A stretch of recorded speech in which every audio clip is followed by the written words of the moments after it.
हूँ शादी के छौड़ी, कहिया कर भी बोलता हूँ शादी के छौड़ी।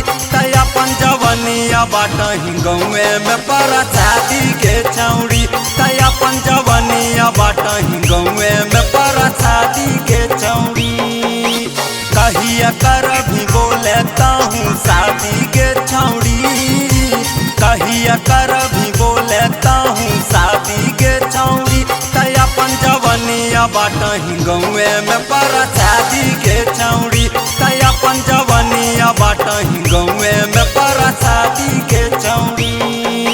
मिक्स बाय दुलारा रिकॉर्डिंग स्टूडियो तय अपन जवनिया बाटही गौवे में पर शादी के छौड़ी।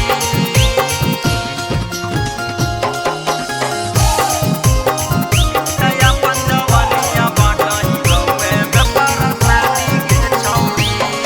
आगे हो गेलो तोरो तो सेज वाला एज गे, तब काहे करही परहेज गे। केतना छोड़न से करही प्यार गे, मिलही जाके रोजे बसवार गे।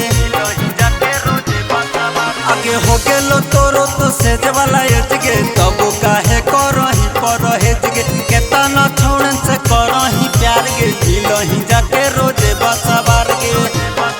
आगे कहिया तू बढ़ई भी अपन आबादी के छौड़ी, कहिया तू बढ़ई भी अपन आबादी के छौड़ी।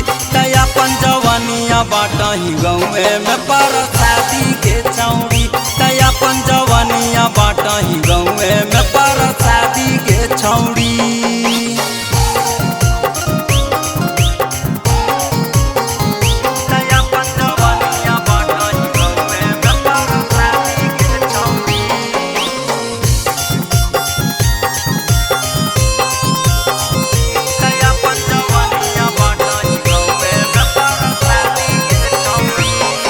आगे काहे करही ताहू ऐसन बोल गे, जैभी ससुरवा खुली जै तो बोल गे। पूछा तो सैया त कौची बतैभी, बाद में छौड़ी बड़ी पछतैभी। आगे काहे करही ताहू ऐसन बोल गे, जैभी ससुरवा खुली जै तो बोल गे। पूछा तो सैया त कौची बतैभी, बाद में छौड़ी बड़ी पछतैभी। आगे मिथलेस कर तो जवानी के तोर बर्बादी के छौड़ी, संजय कर तो जवानी के तोर बर्बादी के छौड़ी। तय अपन जवनिया बाटही छठुए के पर शादी के छौड़ी, तय अपन